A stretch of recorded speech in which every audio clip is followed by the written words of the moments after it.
Hello welcome to D6. This is professor Vinod Kumar. ఈరోజు మీ ముందు మరొక హాట్ టాపిక్తో ముందుకు వస్తున్నాను. అదేంటంటే నిజంగా రేవంత్ రెడ్డి కాంగ్రెసా బీజేపీయా? ఏ పార్టీ? కాంగ్రెస్ అయితే రాహుల్ గాంధీ గారు ఏ నిర్ణయం తీసుకున్నారో పార్లమెంట్ చుట్టూ ఏదైతే అన్ని ప్రతిపక్షాలను కలుపుకొని ఇవాళ అమిత్ షా గారు బాబాసాహెబ్ అంబేద్కర్ రాజ్యాంగ పిత బాబాసాహెబ్ అంబేద్కర్ని అవమానపరిచే విధంగా మాట్లాడాడు, అవహేళనం చేసే విధంగా మాట్లాడాడు. మొత్తం యావత్తు భారతదేశంలో భారత జాతిని దళిత జాతిని అవమానపరిచే విధంగా మాట్లాడాడు.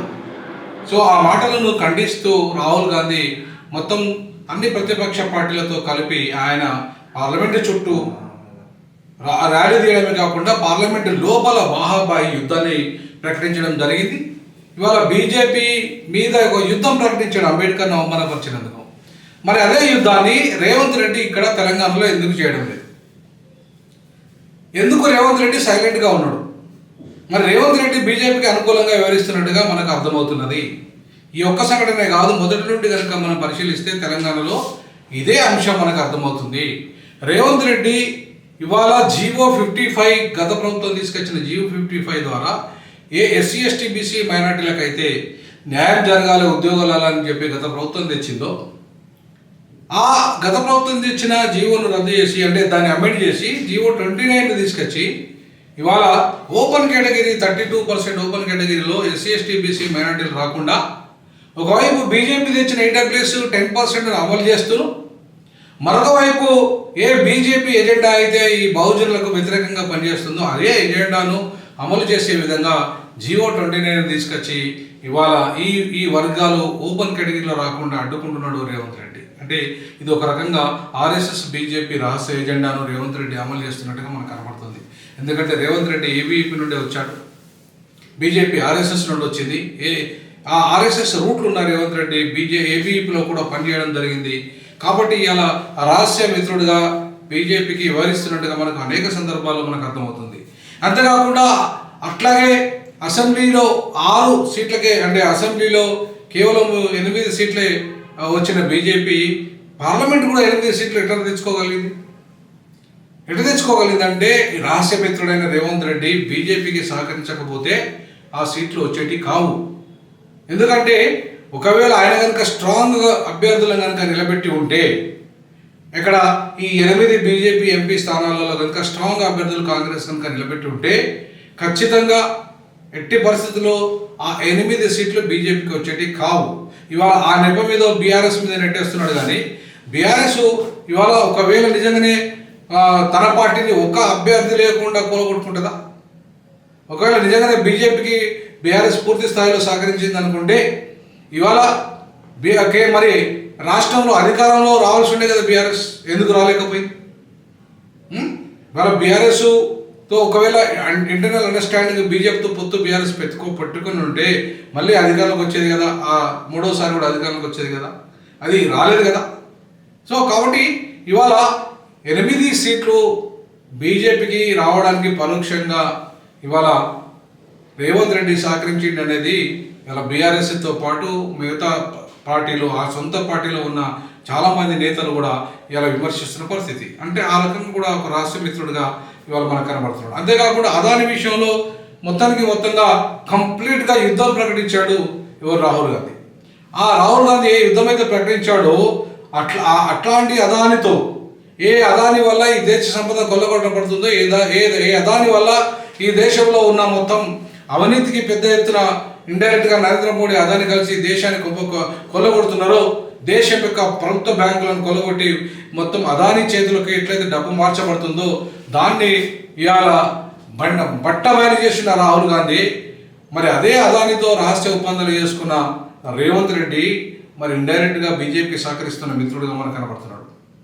అంటే బీజేపీకి రహస్య మిత్రుడిగా ఉన్న కారణంగానే ఇవాళ ఆయన అంత యుద్ధం ప్రకటిస్తే అంబేద్కర్ విషయంలో ప్రపంచ మేధావైన అంబేద్కర్ను ఇవాళ అంతగా ఒక బ్రాహ్మణుడు గౌరవిస్తే ఒక శూద్రుడైన రేవంత్ రెడ్డి మాత్రం ఆయన అంతగా గౌరవించడానికి సిద్ధపడతలేడంటే అర్థం చేసుకోవచ్చు మనం ఇవాళ ఆర్ఎస్ఎస్ ఏజెంట్గా బీజేపీ ఏజెంట్గా రేవంత్ రెడ్డి పరిపాలన కొనసాగుతుందనడానికి ఇది కూడా ఒక నిదర్శనంగా మనం చెప్పుకోవచ్చు. అంతేకాకుండా ఇవాళ చాలా అంశాలలో ఇప్పుడు త్రిపుల్ విషయంలో ఆయనకు సహకరిస్తున్నది బీజేపీ. అంతేకాకుండా మూసీ నది ప్రాజెక్టు విషయంలో సహకరిస్తున్నది బీజేపీ. అంతేకాకుండా ఇవాళ ఫార్ములా ఈ ఒప్పందం విషయంలో ఇవాళ బీఆర్ఎస్ని దెబ్బకొట్టడానికి బీజేపీ సహకరిస్తున్నది.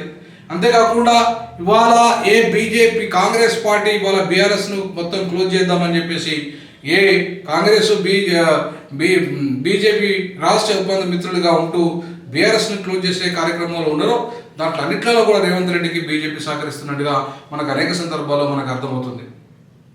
ఇవాళ బీజేపీ సహకారం లేకుండా ఇవాళ కవిత జైల్లో అన్ని రోజులు ఉండేదా? కవిత ఒకవేళ బీజేపీ బీఆర్ఎస్కు సహకరించి ఉంటే అన్ని రోజులు కవిత జైల్లో ఉండేది కాదు, అన్ని నెలలు జైల్లో ఉండేది కాదు, కానీ జైలుకు పోయేదే కాదు. అంతేకాకుండా ఇవాళ కేటీఆర్ మీద లేటెస్ట్గా ఇవాళ ఫార్ములా ఈ రేసులో A1గా ఆయన కేసు బుక్ అయిందంటే ఇవాళ అది బీజేపీ సహకారం లేకుండా అది జరిగే పని కాదు. అంటే అర్థమైంది టోటల్గా ఇవాళ బీఆర్ఎస్ అనే ఒక ప్రాంతీయ పార్టీని క్లోజ్ చేయడానికి ఇవాళ బీజేపీ కాంగ్రెస్ రాష్ట్ర మిత్రులుగా ఉంటూ ఈ బీఆర్ఎస్ని క్లోజ్ చేసే కార్యక్రమం అంటే ఇక్కడ లోకల్ అస్తిత్వ పార్టీ ప్రాంతీయ పార్టీ ఇవాళ అవినీతి పేరు మీద దాని మీద యుద్ధం ప్రకటిస్తూ ఇవాళ అంత అవినీతి మరి మొత్తం తీసుకొస్తానన్న బీజేపీ అవినీతిలో మొత్తం ఈ దేశంలో చాలా అవినీతి జరిగింది కాంగ్రెస్ హయాంలో. ఇవాళ ప్రపంచ స్విస్ బ్యాంకులో ఉన్న లక్షల కోట్ల రూపాయలు మేము బయటకు తీసుకొస్తాము, ప్రతి పౌరుని భారత పౌరుని అకౌంట్లో 15 లక్షల రూపాయలు ఆ స్విస్ బ్యాంకు నల్లధనాన్ని తీసుకొచ్చి మేము వేస్తామని చెప్పేసి 11 సంవత్సరాలుగా మరి ఇంతవరకు వేయని మరి బీజేపీ ఎందుకు ఈ కాంగ్రెస్ యుద్ధం ప్రకటిస్తలేదు? ఎందుకు రేవంత్ రెడ్డి యుద్ధం ప్రకటిస్తలేడు? ఎందుకు ఇవాళ బీజేపీ మీద ఇవాళ కోట్లాది ఉద్యోగాలు ఇస్తానన్న సంవత్సరానికి 2 కోట్ల ఉద్యోగాలు ఇస్తానన్న బీజేపీ మీద యుద్ధం ప్రకటిస్తలేడు? ఈ కమ్యూనల్ రేవంత్ రెడ్డి వచ్చిన తర్వాతనే దాదాపు 1000 వరకు దళితుల మీద, అందులో దళిత క్రైస్తవుల మీద దాడులు జరిగినాయి. దేని మీద కూడా రేవంత్ రెడ్డి సీరియస్గా యాక్షన్ తీసుకోలేదు. అంటే అర్థమైంది దళిత క్రైస్తవులని, దళిత ముస్లింలని, ఇవాళ ముస్లింల మీద, దళితుల మీద, మైనార్టీల మీద దాడులు జరుగుతూ ఉంటే రేవంత్ రెడ్డి మౌనంగా ఉంటే దానికి అర్థం ఏంటంటే బీజేపీ రాష్ట్ర ఎజెండాను ఇవాళ రేవంత్ రెడ్డి అమలు చేస్తున్నట్టుగా మనకు కనపడుతుంది. సో ఇలా చెప్పుకుంటూ పోతే అనేక సందర్భాల్లో ఇవాళ బీజేపీకి రాష్ట్ర మిత్రుడుగా రేవంత్ రెడ్డి ఉంటున్నాడు. మరి రాహుల్ గాంధీ ఆయన ఎందుకు తీసేయడం లేదు? రాహుల్ గాంధీ ఎందుకు ఆయన మీద చర్యలు తీసుకోవడం లేదు?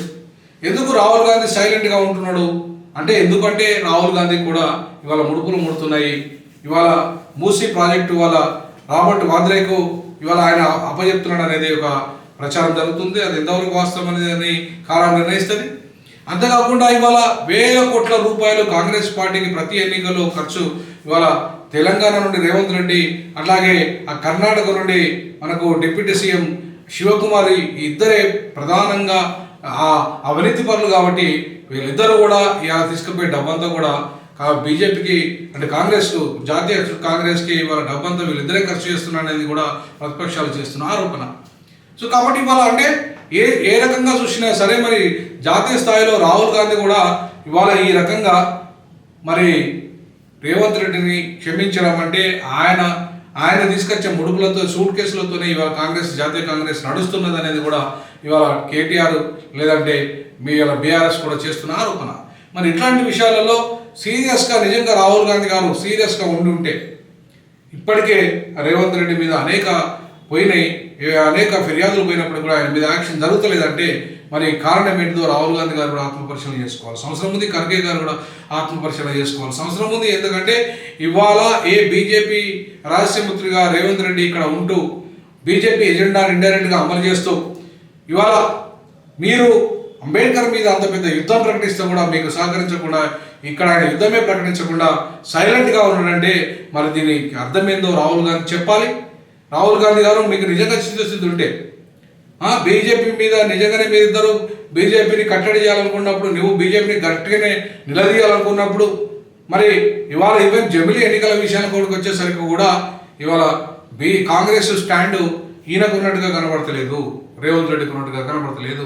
కాబట్టి కాంగ్రెస్ స్టాండే పూర్తిగా రేవంత్ రెడ్డి స్టాండా అంటే కాంగ్రెస్ రాహుల్ కాంగ్రెస్ వేరు, రేవంత్ రెడ్డి కాంగ్రెస్ వేరా? మరి కాంగ్రెస్ ఒకటే అయినప్పుడు, జాతీయ కాంగ్రెస్ అయినప్పుడు జాతీయ కాంగ్రెస్ ఏ నిర్ణయం తీసుకుంటే ఆ నిర్ణయాన్ని కట్టుబడి మరి రేవంత్ రెడ్డి పనిచేయాలి కదా. మరి ఉల్టా ఇక్కడ జరుగుతుంది కాబట్టి ఇవాడికి మన తెలంగాణ ప్రజల మనం ఏదైతే ఇవాళ ఇక ముఖ్యంగా తెలంగాణ బీసీ ఎస్సీ ఎస్టీ మైనార్టీలారా ఏ కమ్యూనలిజం ఏ మతతత్వాన్ని ఇవాళ పెంచి పోషిస్తున్న బీజేపీ ఉందో ఆ బీజేపీ ఇవాళ మైనార్టీలను అట్లాగే దళితులను ఒకవైపు విభజిస్తూ మైనార్టీల మీద టార్గెట్ చేసేస్తూ మరొక వైపు ఇవాళ అంబేద్కర్ మీద యుద్ధం ప్రకటిస్తుంది. ఆ యుద్ధాన్ని ఇవాళ సిద్ధపడదామా, ఆ యుద్ధాన్ని ఎదుర్కోవడానికి సిద్ధపడదామా, లేదంటే రేవంత్ రెడ్డి లాంటి ఏది రహస్య మిత్రులను మాట్లాడి ఆ భ్రమలో పడి కాంగ్రెస్ను బలపరుస్తామా తేల్చుకోవాల్సింది బహుజనులారా. ఇప్పటికైనా ఈ బద్మాషిగిరి చేస్తున్న కాంగ్రెస్ బీజేపీ రహస్య ఎజెండాను మనం అర్థం చేసుకోవాల్సిన అవసరం ఉంది. ఖచ్చితంగా వీరిద్దరూ ఒక్కటే. నేను మొదటి నుండి చెప్తున్నట్టుగానే వీళ్ళిద్దరంతా ఒక్కటే. ఈ ఉత్తరాది పార్టీలు ఇద్దరు కమ్యూనల్ పార్టీలు, ఒకటి సెక్యులరిజం పేరు మీద, ఒకటి మతత్వం పేరు మీద, ఇద్దరు కూడా అగ్రవర్ణ బ్రాహ్మణ సంపన్న దోపిడీ వర్గాలకు దోచిపెడుతున్న వారే. కాబట్టి గతంలో కాంగ్రెస్ అదే పనిచేసింది, ప్రస్తుతం బీజేపీ అదే పనిచేస్తున్నది. కాబట్టి ఈ రాష్ట్ర మిత్రుల యొక్క రాష్ట్రాన్ని బండారాన్ని బయటపెట్టి బహుజనులు ఇవాళ సొంత ఎజెండాతో ఇవాళ ఈ రెండు పార్టీలను కాకుండా ఇలా ఏదైతే బీఆర్ఎస్ పార్టీ ఉందో ఆ బీఆర్ఎస్ పార్టీ లోకల్ పార్టీని కూడా ఇవాళ బహుజనులను బలపరచాల్సిన అవసరం ఉంది. ఆ రకంగా బీఆర్ఎస్ ఇవాళ బహుజనులను భుజానెత్తుకోవాల్సిన అవసరం ఉంది. బాబాసాహెబ్ అంబేద్కర్ 125 అడుగుల విగ్రహాన్ని బీఆర్ఎస్ ఇవాళ పెట్టిందెందుకు? ఆ పెట్టిన విగ్రహాన్ని ఇవాళ అంబేద్కర్ ఆలోచన విధానాన్ని ద్వారానే తెలంగాణ వచ్చింది. కాబట్టి ఆయనను ఇలా భుజానెత్తుకోవాల్సిన అవసరం ఇవాళ కేసీఆర్కు మీద ఉంది, అట్లాగే బహుజన సమాజం మీద ఉంది. ఇవాళ కేసీఆర్ బీఆర్ఎస్ బహుజనులు కలవాల్సిన అవసరం ఉంది.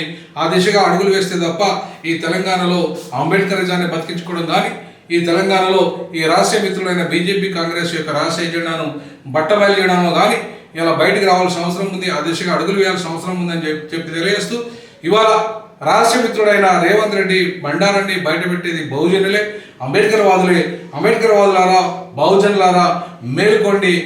బీజేపీ రహస్య మిత్రుడైన రేవంత్ రెడ్డి ఒక మీద కన్నేసి చూడండి. రానున్న రోజుల్లో ఆయనకు ఎన్నికల్లో తగిన బుద్ధి చెప్పాల్సింది ఈ సందర్భంగా తెలియజేస్తూ, భవిష్యత్ అంతా బహుజనులేదు కాబట్టి బాబాసాహెబ్ అంబేద్కర్ 21వ శతాబ్దాన్ని ప్రభావితం చేయగలిగాడు. తప్పకుండా రానున్న యుగమంతా అంబేద్కర్ యుగమే. కాబట్టి ఈ అంబేద్కర్ యుగంలో తెలంగాణలో బహుజనులైతే రాజ్యం దిశగా అడుగులు వేయడానికి ఇలా బీఆర్ఎస్ కూడా సహకరించాల్సిందే విజ్ఞప్తి చేస్తున్నాను. ఈ ఛానల్ మనది, బహుజనులది. ఈ ఛానల్ దక్షిణాదిది. ఈ ఛానల్ 93% తెలంగాణలో ఉన్న వాళ్ళది. కాబట్టి దీన్ని బతికించుకోవాల్సింది మనమే. కాబట్టి ఆర్థికంగా సహకరించండి, సబ్స్క్రైబ్ చేయండి, లైక్ చేయండి, షేర్ చేయండి. జై భీమ్, జై తెలంగాణ, జై జై సామాజిక తెలంగాణ.